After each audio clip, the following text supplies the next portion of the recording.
Saudara-saudara yang terkasih Tuhan, Shalom. Umat Sydney yang saya layani sekarang ini, banyak di antara mereka lagi senang-senangnya membaca kitab suci. Kami ada grup, dan kemudian membaca kitab suci, mulai dari kitab Kejadian.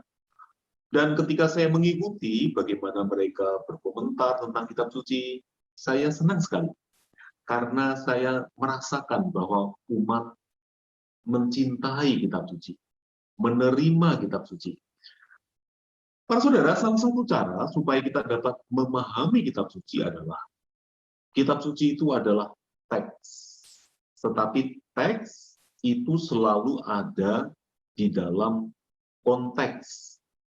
Maka para saudara, kalau pada pagi hari ini kita mendengarkan firman Tuhan, yang bunyinya adalah, barang siapa menerima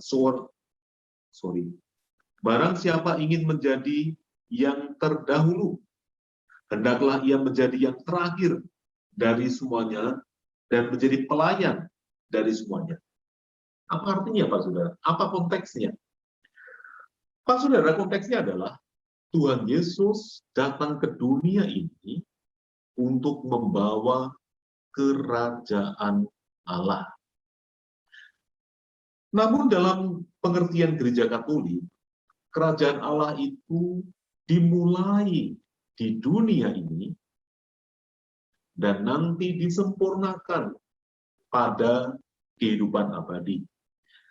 Jadi salahlah kalau kita itu menarik garis tegas. Kita di dunia, kita menderita, tapi nanti kita di surga akan bahagia. Tidak. Kebahagiaan kerajaan Allah, buah-buahnya itu sudah dimulai dalam kerajaan Allah. Maka para saudara, ketika kita bicara tentang kerajaan Allah, apa itu? Kerajaan Allah itu, undang-undang dasarnya adalah sabda bahagia. Berbahagialah orang yang miskin di hadapan Allah. Berbahagialah orang yang suci hatinya, dan sebagainya. Itu adalah undang-undang dasar kerajaan Allah. Dan kemudian di dalam kerajaan Allah itu ada yang namanya value, atau ada aturan main. Ada yang namanya nilai-nilai yang perlu kita hidupi, dan itu diberikan oleh Tuhan Yesus. Misalnya, pengampunan. Pengampunan itu adalah ajaran di dalam kerajaan Allah, di mana ketika kita itu disakiti, kita bukannya membalas, tetapi kita itu mengampuni. Yang kedua, mencintai musuh. Kalau kita itu punya musuh, musuh kita itu bukan untuk kita attack balik, namun justru kita doakan, kemudian kita cintai. Demikian juga kalau ada yang mengatakan mata ganti mata, gigi ganti gigi, tetapi kita justru diminta, siapa yang menampar pipi kananmu, berikanlah juga kepadanya pipi kirimu. Itulah yang namanya value di dalam kerajaan Allah. Maka para saudara, apa yang kita dengar pada hari ini adalah value atau nilai di dalam kerajaan Allah. Jika seorang ingin menjadi yang terdahulu, hendaklah ia menjadi yang terakhir dari semuanya dan menjadi pelayan dari semuanya. Para saudara, mari sekarang kita merenungkan sabda Tuhan ini. Apa artinya? Kenapa kita ini kalau ingin menjadi yang terdahulu, justru harus menjadi yang terakhir dan pelayan dari semuanya? Bagaimana kalau kita ingin yang terbalik? Nah, para saudara, sekarang saya akan memberikan beberapa contoh. Dan contoh-contoh ini saya ambil dari kehidupan orang Jawa. Hari ini saya bicara orang Jawa sekarang. Para saudara, ada seorang Jawa yang namanya Burgias. Dia kakak tingkat saya, dan dia orangnya baik banget. Ketika dia di Manado, dia itu terkenal sekali. Ketika dia lewat di kampung-kampung yang dia layani, dia memakai motor Harley Davidson. Dan orang-orang, anak-anak kecil pada keluar rumah semua. Dan mereka berteriak, Borgia, Borgia. Jadi dipanggil oleh orang-orang. Bukan hanya anak-anak, tetapi oma-oma, tante-tante, semuanya suka pada Borgia ini.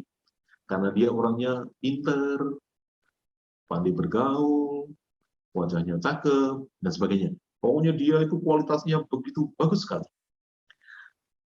Kemudian, ketika dia mulai berkarir, karena dia pintar sekali di berdiplomasi, ketika dia mulai berkarir, tiba-tiba dia itu langsung di perusahaan besar di Jakarta.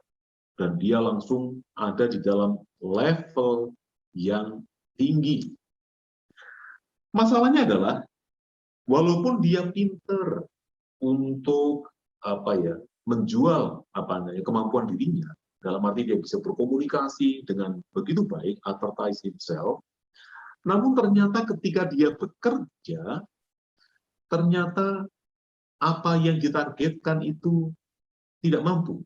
Jadi kalau targetnya itu 9, dia hanya bisa mencapai 7,5. Maka kemudian dia bukannya karirnya itu naik, tetapi karirnya itu menjadi turun lagi. Kemudian dia dari Jakarta pindah ke Purwokerto. Nah, saya bertemu di sana dengan beliau. Dan kemudian di Purwokerto dia juga menjadi kepala lagi. Ada sebuah perusahaan kayu, lalu dia langsung menjadi direktur utamanya. Waktu itu saya sudah bilang sama beliau, mari kita ini belajar sabda Tuhan. Kita tidak boleh langsung menjadi nomor 1. Ini kan bukan dunia yang kamu kenali. Tapi dia tetap menjadi direktur. Apa akibatnya? Sama yang terjadi. Kalau targetnya itu 9, dia selalu hanya dapat 7,5. Apa yang terjadi? Karirnya turun lagi, dan kemudian dia berpindah ke kota yang lebih kecil lagi. Dan saya ketemu di sana lagi. Waktu itu saya sudah menjadi pastor paroki. Dan kemudian hidupnya itu menjadi bukannya bertambah besar para saudara, tetapi dia itu menjadi bertambah kecil. Kenapa? Karena ternyata dia itu menjadi yang pertama, tapi dia tidak cukup mempunyai kemampuan. Nah, sehingga kemudian geraknya itu bukan menjadi membesar, tetapi justru menjadi mengecil, mengecil, dan mengecil. Para saudara, sabda Tuhan itu seringkali tidak begitu mudah kita mengerti. Tetapi selalu benar sabda Tuhan itu.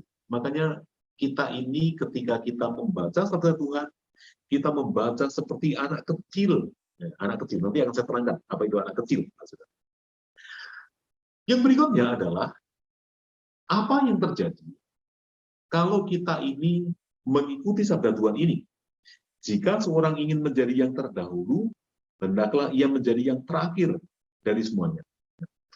Para saudara, menjadi orang yang ambisius itu baik, para saudara. Jadi jangan mengira bahwa kita sebagai orang Katolik itu selalu diam, selalu tidak pernah menonjolkan diri.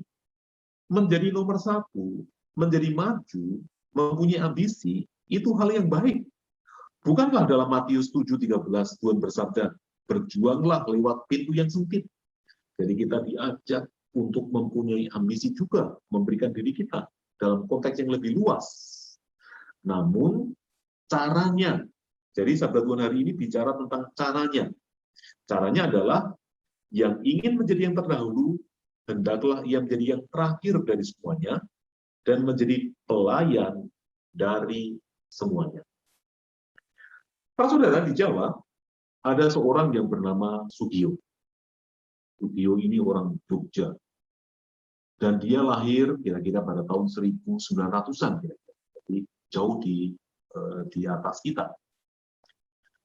Nah, ketika dia itu remaja, hanya satu yang dia inginkan. Dia ingin mendapat pendidikan yang baik. Dan waktu itu pendidikan yang baik hanya satu, yaitu di kota Muntila. Kira-kira 10 kilo dari tempat saya dilahirkan. Itu adalah pendidikan yang terbaik pada waktu itu. Karena pada waktu itu ada seorang pastor Yesuit yang bernama Pastor Pandu. Maka kemudian Sugio ini, dia datang ke Muntilan, dia belajar dari Romo Pandit. Nah, ketika dia mulai belajar, lalu dia mulai mengerti, oh ternyata orang-orang company, orang-orang Belanda, itu tidak semuanya jahat, ada juga yang baik. Romo Pandit ini baik. Romo Rosmayer itu baik. Jadi ada begitu banyak romo-romo yang baik ternyata. Dan kemudian dia mulai ingin menjadi orang Katolik. Dan kemudian dia datang kepada Pastor Malit, dan dia bertanya dan berkata begini, Pastor Malit, saya ingin menjadi seorang Katolik. Dan Pastor Malit menjawab demikian, kamu orang Bumi Putra, saya mengharap kamu bukan kamu yang menjadi Katolik, tetapi anak-anakmu. Saya datang bukan untuk membaptis, tetapi supaya kamu mengenal hidup yang baik. Jadi janganlah. Tetapi kemudian dia ingin sekali, dan dia datang berkali-kali kepada Romo Pandit ini untuk menjadi orang Katolik. Dan akhirnya Romo Pandit bilang gini, oke lah, kalau begitu, kamu bisa menjadi Katolik, tetapi kamu harus izin orang tuamu. Kalau orang tuamu itu setuju, saya akan membaptis dan mengajar kamu agama selama setahun. Tapi kalau tidak, ya bagaimana? Dan kemudian dia bilang kepada orang tuanya, dan kemudian akhirnya orang tuanya itu memperbolehkan dia belajar agama. Dan ketika dia sudah belajar agama, kemudian dia pengen menjadi seorang pastor. Dan kemudian Romo Pandit kembali bicara begini, wah, kalau kamu ingin menjadi seorang pastor, itu tidak mudah. Kamu pertama-tama harus belajar bahasa Latin. Kamu belajar bahasa Latin sekarang. Dan dia belajar bahasa Latin dengan bersungguh-sungguh. Sehingga kemudian dia excellent dalam bidangnya. Dan kemudian, dia dipanggil lagi sama Romo Pandit, dan kemudian dia bilang begini, kalau kamu ingin menjadi pastor, kamu harus pergi ke Belanda, karena di sini belum ada seminari, dan kamu harus tahu bahasa Belanda. Sekarang kamu belajar bahasa Belanda. Dan dia belajar bahasa Belanda dengan sangat baik sekali. Dan kemudian dia pergi ke Belanda, dan kemudian dia ditakbiskan menjadi seorang imam. Ketika dia menjadi seorang imam, ternyata kemampuannya berbahasa Belanda dan berbahasa Latin itu sangat diperlukan ketika Indonesia mendapat kemerdekaan. Kenapa? Karena kemerdekaan Indonesia, kalau itu dilihat dari kacamata orang bule, orang Eropa, itu seperti para pemberontak yang memerdekakan diri. Nah, tapi dengan kepandaiannya berbahasa Latin, dia bisa melobi Vatikan. Maka para saudara, Vatikan adalah negara pertama di Eropa yang mengakui kemerdekaan Indonesia. Berkat jasa siapa? Jasa Sugio ini. Dan kemudian Sugio ini, dia karena dia juga pintar bahasa Belanda, dia juga yang bisa menulis di banyak majalah di Belanda, di Amerika, dan kemudian dialah yang kemudian memperjuangkan terjadinya konferensi meja bundar. Dan kemudian dia diangkat menjadi uskup, dan namanya adalah Monsinyur Sugio Pranoto yang terkenal itu. Dia menjadi besar karena dia kecil, karena dia menghadapi hidupnya itu tahap demi tahap. Dia menikmati pekerjaannya. Dan ketika dia menikmati pekerjaannya, dia itu bekerja seperti yang dikatakan di dalam bacaan yang kedua tadi. Bagaimana dia bekerja? Dia bekerja dengan hikmat. Dia bekerja dengan murni, artinya dia itu bekerja dengan hati yang murni, dengan damai, dengan ramah, penurut, dia menurut sekali dengan pembimbingnya, Pastor Pandit, dia penuh belas kasih, dan buah-buah yang baik, dia tidak munafik, dan sebagainya. Jadi dia mengerjakan hidupnya itu step demi step. Dan akhirnya ketika dia dipanggil Tuhan untuk menjadi orang yang besar, dia sudah dalam keadaan yang siap. Itulah saudara. Nah, yang namanya living atau menghidupi nilai-nilai kerajaan Allah. Itulah sebabnya para saudara, pada hari ini Tuhan Yesus mengajak kita supaya menerima Dia seperti seorang anak kecil. Apa yang terjadi kalau kita melihat anak kecil? Kalau kita melihat anak kecil, kita ini selalu hanya ada satu perasaan dalam diri kita, yaitu kita itu mempunyai perasaan menyayang. Jadi rasa kasih itu keluar dalam diri kita ketika kita melihat anak kecil yang dengan polos, yang dengan mata yang jenaka. Hanya satu yang ada dalam diri kita, yaitu kita itu mempunyai perasaan kasih. Dan bahkan kita itu ingin memberikan segala-galanya untuk anak-anak itu. Kenapa? Karena kasih murni keluar dari kita. Maka kita juga diminta untuk dapat memandang Tuhan Yesus. Sama seperti kalau kita itu memandang anak-anak kecil ini. Kita memberikan iman kita, kepercayaan kita, hidup kita, semuanya diserahkan selaras dengan apa yang diajarkan oleh Tuhan Yesus. Namun juga, seperti anak kecil, itu juga caranya anak kecil itu belajar. Para saudara, minggu lalu saya mengatakan bahwa sekarang ini saya lagi senang untuk melihat anak-anak kecil, walaupun dari video call dan sebagainya, saya melihat anak kecil dan saya happy sekali. Dan ternyata anak kecil itu ketika mereka belajar bahasa, mereka itu membutuhkan waktu yang panjang. Dan yang mereka lakukan adalah apa? Mereka itu mendengar. Setelah mendengar, lalu mereka itu menirukan. Jadi mereka listen, lalu to imitate. Mereka itu menirukan. Dan yang terakhir adalah praktis. Mereka mempraktekkan. Demikian juga dengan kalau kita itu mendengarkan sabda Tuhan. Seringkali dalam kehidupan kita, ketika kita membaca Injil, kita itu selalu pengen mengerti sabda Tuhan. Menurut saya itu tidak tepat, para saudara. Kenapa? Tuhan itu lebih besar dari kita. Kita tidak mungkin mengerti kitab suci dengan mendalam. Kita ini terbatas. Tuhan itu majis. Tuhan itu luas. Sehingga kita jangan mempunyai keinginan untuk menguasai kitab suci. Tapi justru biarkan kitab suci itu yang menguasai kamu. Jadi gerakannya itu dibalik. Nah, itu artinya apa? Itu artinya kita seperti anak kecil, yaitu kita membaca, mendengar. Lalu setelah itu kita mengulangi, mendaras dalam hati. Jika seorang ingin yang menjadi yang terdahulu, hendaklah ia menjadi yang terakhir. Diulang-ulang dalam hati. Kemudian itu dipraktekkan dalam kehidupan kita sehari-hari. Maka kita bukan hanya orang yang mengerti sabda, tetapi kita ini juga adalah pelaku sabda. Sabda Tuhan itu juga mengejawantah. Mengejawantah itu apa ya? Mengejawantah itu artinya ya transform hidup kita, mengubah hidup kita, dan kita itu menjadi manusia-manusia Injil. Walaupun kita ini tidak menyadarinya. Para saudara, banyak di antara Anda saya mengenal baik. Dan saya tahu bahwa dalam kehidupanmu, sabda Tuhan yang kita baca hari ini sudah terjadi dalam dirimu. Ada di antara kamu yang waktu kecil itu miskinnya luar biasa. Kamu pagi, jualan, lalu kemudian kamu mulai bekerja dari tempat yang sederhana, tempat yang kecil, tapi kamu bekerja dengan bersungguh-sungguh.